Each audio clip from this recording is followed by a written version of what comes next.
warahmatullahi taala wabarakatuh. Bismillahirrahmanirrahim. Alhamdulillahirabbil alamin wa bihi nasta'in ala umurid dunya waddin. Wassalatu wassalamu ala sayidina Muhammadin wa ala alihi wa sahbihi ajma'in. Subhanaka la ilma lana illa ma 'allamtana innaka antal alimul hakim. Rabbi shrah li sadri wa yassir li amri wa hlul 'uqdatam min lisani yafqahu qawli. Rabbi yassir wa la tu'assir, Rabbi tammil khair. Alhamdulillah, kita bersyukur kepada Allah Subhanahu wa taala pada tengah hari ini dapat sama-sama kita berada di Masjid Haji Mat Soleh. Terus sama-sama kita melaksanakan solat zuhur berjemaah. Alhamdulillah, dalam kita melaksanakan solat zuhur berjemaah, ingatlah sesungguhnya Nabi SAW pernah mengibaratkan peranan orang yang mengerjakan solat 5 waktu itu dengan orang yang sama juga dengan orang membersihkan dirinya setiap hari 5 kali. Ini salah satu daripada mengapa kita disuruh sembahyang. Apakah kalau kita lihat masih ada kotoran pada tubuh, kalau dia mandilah sekiranya satu hari itu 5 kali, tentu sekali insya-Allah akan bersih. Bersih dari saudara apa? Daki-dakinya lah.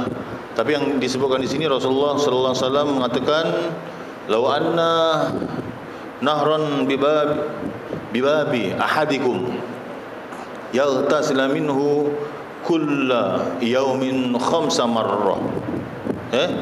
Khamsi marrah di sini barang siapa yang kalau kita lihat seandainya kata Rasulullah sallallahu alaihi wasallam ada sebuah sungai di pintu rumah salah seorang kamu, lalu ia mandi di sungai itu setiap hari 5 kali, apakah masih ada lagi kotoran pada tubuh badannya?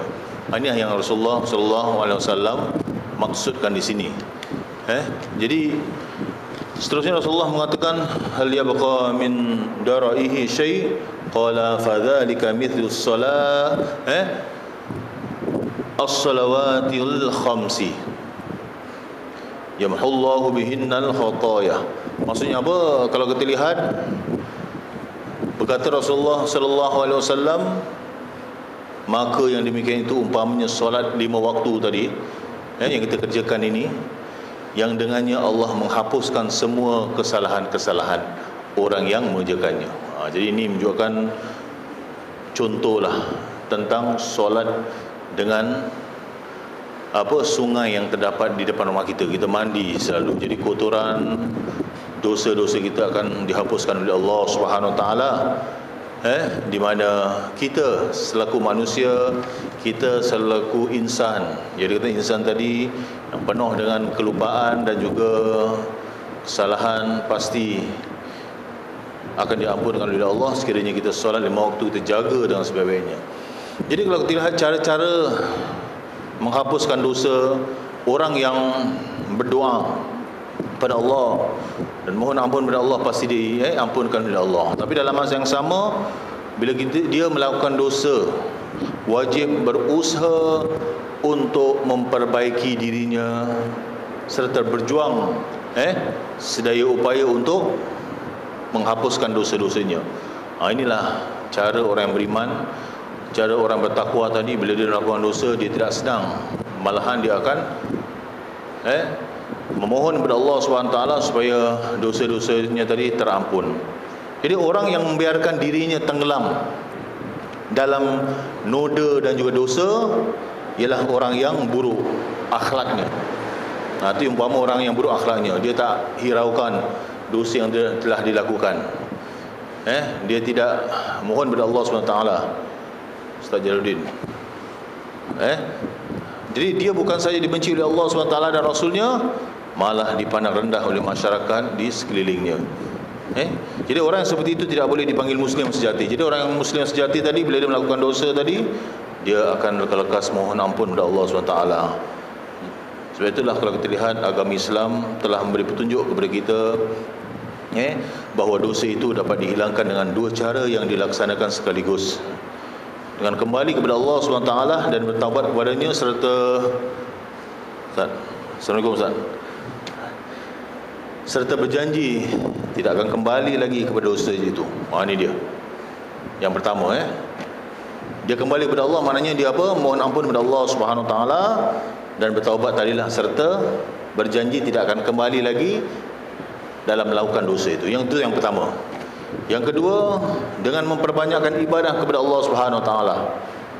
Di samping ibadah yang wajib seperti solat, puasa, membaca Al-Quran, bersedekah dan amal-amal baik yang lain. Ini dia. Ini dua perkara. Sebab itu bila seorang tadi melakukan kebaikan, dia akan menghapuskan dosanya. Al-hasanatu yudhib husayyi'ah. Kebaikan itu akan menghapuskan dosa-dosa. Tapi syaratnya dosa-dosa kecil lah. Jadi bila mana kita melakukan dosa besar, kita kena mohon ampun kepada Allah SWT. Seperti mana yang saya sebutkan tadi, dia baca Al-Quran, bersedekah, mengerjakan amal-amal baik yang lain. Jangan pula dia dah buat dosa tadi, dia ceritakan kepada orang lain, lama semalam kau tak pergi ni dangdut, wah aku dengan kita enjoy. Dia ceritakan pula kepada orang lain, dia sebarkan pula kepada orang lain yang dia ni semalam sedang berseronok-seronokkan dalam melakukan dosa. Dia bawa makwa sana ke sini, itu salah satu dosa. Jadi bila kita dah melakukan dosa, sepatutnya kita insaf, tidak melakukan perkara-perkara yang dilarang oleh Allah SWT. Sebab itu ketahuilah bahawa ibadah sampingan, contohnya zikir, wirid, dapat membersihkan hati dari ingatan untuk membuat dosa. Itu cara kalau kita nak menghilangkan dosa tadi atau melakukan dosa tadi, dengan cara berwirid dan juga berzikir. Jadi bila kita nak sesuatu, ada semacam peringatan. Ya Allah, aku nak lakukan sesuatu ni, sedangkan Allah melihat apa yang kita buat. Itulah tujuan kita wirid tadi, zikir tadi. Jangan zikir je, tasbih jalan terus, tapi maksiat pun jalan terus. Ini tidak sesuai dengan cara orang mukmin tadi perlakukan. Dan sebenarnya kalau kita lihat begitu pula dengan berpuasa sunat dan bersedekah, sekadar yang mampulah kita buat atas kemampuan kita. Semua itu akan menolong diri manusia menolak perbuatan dosa, di samping dia juga akan menghapuskan segala dosa yang terdahulu. Sebab itu dalam sebuah ayat Al-Quranul Karim Allah menyatakan apa? Innas salata tanha anil fahsya wal munkar wa la dzikrullahi akbar wallahu ya'lam ma tasnaun. Sesungguhnya solat tadi dapat mencegah diri kamu dari melakukan fahsya. Fahsya ni apa? Kejahatan-kejahatan dan juga kemungkaran. Wala dzikrullahi akbar, dan hendaklah kamu mengingati Allah, mengingati Allah Subhanahu taala yang maha besar. Wallahu ya'lam ma tasnaun, dan Allah mengetahui apa yang kamu kerjakan. Ini salah satu cara bagaimana amalan-amalan kebaikan yang kita kerjakan pasti akan mendapat perlindungan Allah Subhanahu wa taala. Sebab itu Nabi sallallahu alaihi wasallam dalam sebuah hadisnya ada mengatakan, perbanyakkanlah bersujud kepada Allah. Ini dia. Perbanyakkanlah bersujud kepada Allah, kerana sesungguhnya setiap engkau bersujud satu sujud kepada Allah Subhanahu wa taala, kata Rasulullah, dia akan meningkatkanmu satu darjat serta menghapuskan daripadanya satu kesalahan. Setiap kali kita sujud kepada Allah, dia akan mengangkatkan darjat serta menghapuskan kesalahan yang kita lakukan. Sebab itulah bila kita sujud kepada Allah, iblis, syaitan menangis, meraung. Aduhai hamba Allah ini taat kepada Allah, diingat Allah. Dan kadang-kadang inilah peranan iblis dan syaitan untuk menggoda dan juga menghasut manusia supaya lupa pada Allah Subhanahu taala. Bila kita lupa pada Allah Subhanahu taala, pasti kita akan melakukan perkara yang dilarang oleh Allah Subhanahu taala. Kita juga mengambil pendekatan tentang perkara yang baik. Maka sesungguhnya tidak lain tidak bukan amalan-amalan yang kita lakukan, pasti Allah Subhanahu Wa Taala akan memberikan rahmat dan juga pertolongannya. Ini dia. Maka sebab itulah kita sebagai seorang Islam jangan merasa putus asa, jangan merasa bahawa diri kita ni banyak lakukan dosa. Sebab itu selagi hayat di kandung badan, selagi kita bernyawa, kita ingin kembali dan bertaubat kepada Allah, pasti Allah akan mengampunkan dosa kita. Ini kita kena fahamkan. Jadi kalau ada orang mengatakan, lama saya dah banyak dosa lah saya lakukan, ingat Allah tu Maha Ghafur Rahim. Syaratnya kita bertaubat, syaratnya kita tidak mengulangi perbuatan dosa yang kita kerjakan. Inilah sifat pemurah, pemaaf yang ada dalam Asmaul Husna, nama-nama Allah yang baik, yang perlu kita contohi dan juga kita pelajari. Maka sebab itulah sebagai seorang yang beriman, kita yakin doa-doa yang kita panjatkan kepada Allah akan dikabulkan oleh Allah, sama ada cepat atau lambat. Ud'uni astajib lakum. Allah telah berfirman dalam surah Al-Mu'min, di muka surah ayat yang ke-60, Allah mengatakan apa? Pohonlah kepadaku, niscaya aku, yakni Allah, perkenankan permintaan kamu. Itu dia. Jangan sekali kita tinggalkan doa kita ini.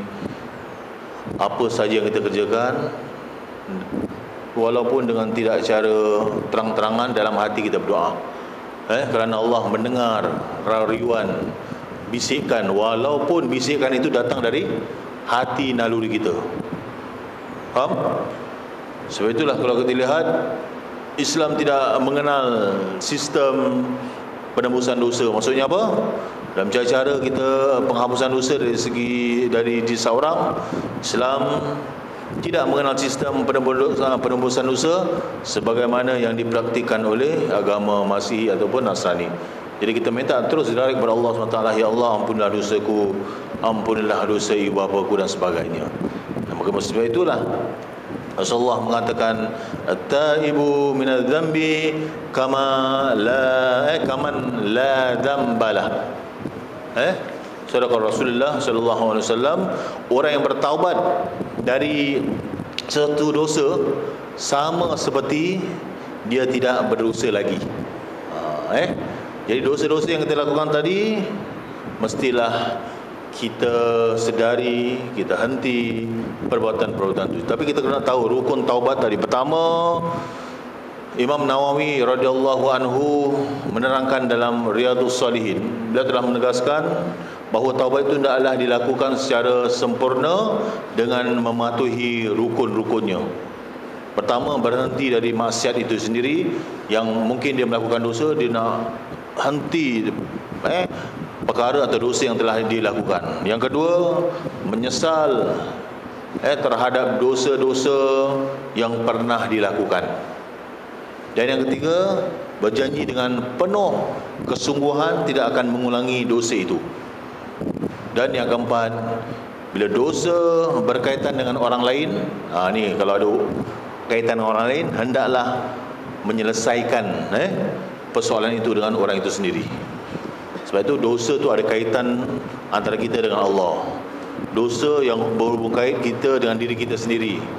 Dan ada dosa yang ada kaitan kita dengan manusia, itu tak boleh settle begitu saja. Kena minta maaf. Kalau hutang $20 kena settle. Jangan halal bil halal. Macam mana pun kena settle, minta dihalalkan. Kalau tidak nanti kita akan dituntut di sana. Itu kita yang takut. Kalau ada kaitan dosa kita dengan makhluk, tak kira lah walau sebesar mana sekalipun.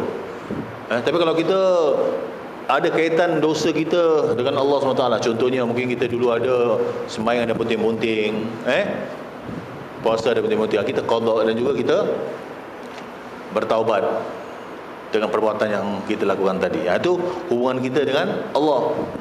Tapi kalau ada hubungan kita dengan manusia, kena settlekan. Dan dosa yang paling berat juga termasuk dosa syirik kepada Allah Subhanahu Wa Taala. Lekas-lekaslah bertaubat. Contohnya mereka yang syirik ni bergantung kepada makhluk-makhluk yang lain. Contohnya dia bergantung kepada dukun, tangkal, dan ambil ilmu-ilmu yang dilarang oleh Allah. Ini semua kena bertaubat. Kalau tidak, amalannya akan tidak diterima oleh Allah SWT. Sebab itu Rasulullah SAW pernah menyatakan dalam sebuah hadisnya, di mana Rasulullah SAW telah mengatakan, tahukah kamu siapa orang yang bankrupt di hari kiamat? Jadi para sahabat menjawab, orang yang bankrupt ni, bahawa orang yang bankrupt itu adalah siapa yang tidak punya wang atau harta. Ini kata para sahabat. Jadi Rasulullah SAW terus bersabda, orang bankrupt ini adalah daripada golongan umatku siapa yang datang pada hari kiamat dengan membawa pahala-pahala solat. Dia membawa pahala-pahala solat, pahala-pahala puasa dan zakat, tetapi dia juga membawa dosa. Contohnya memaki si fulan, menuduh jahat kepada si fulan, memakan harta si fulan, dan mengalirkan darah si fulan, serta memukul si fulan. Tak cukup dimaki, dipukul lagi. Maka diambil semua pahala, kata Rasulullah SAW, dari amal-amal kebaikan dan diberikan kepada orang-orang yang dizaliminya tadi. Dia kata Rasulullah, jika telah habis semua amal-amal baiknya, padahal kata Rasulullah, tuntutan ke atas dirinya masih belum selesai, maka diambil dosa-dosa dari mereka yang menuntut itu, lalu dibebankan ke atas siapa? Dirinya. Kemudian dia pun dilemparkan ke dalam neraka.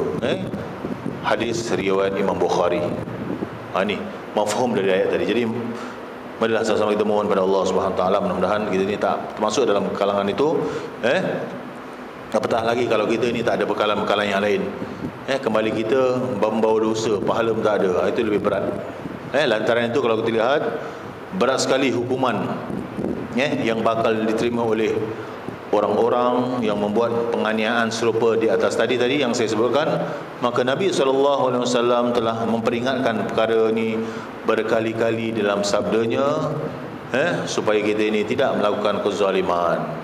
Sebab itu Rasulullah pernah mengingatkan, barang siapa yang menanggung kezaliman kepada saudaranya yang berupa pelanggaran terhadap kehormatannya, pertama, ataupun dari sesuatu yang lain, maka hendaklah dia minta penghalalan, minta halalnya lah dari sekarang lagi, sebelum datang hari yang tiada berguna lagi dinar atau dirham, wang ringgit, tetapi yang diminta pula hari itu ialah amal yang soleh, yang akan diambil sekadar kezaliman yang diperbuat kepadanya.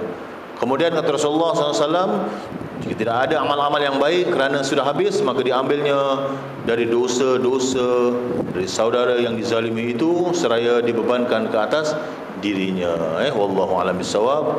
InsyaAllah kita akan sambung perkara ini dalam seruan bertaubat. Bismillahirrahmanirrahim. Subhanakallahumma wa bihamdika, nashhadu an la ilaha illa anta, nastaghfiruka wa natubu ilaik. Wa sallallahu sallam ala sayyidina Muhammad walhamdulillahirabbil alamin. Taqabbalallahu minna wa minkum.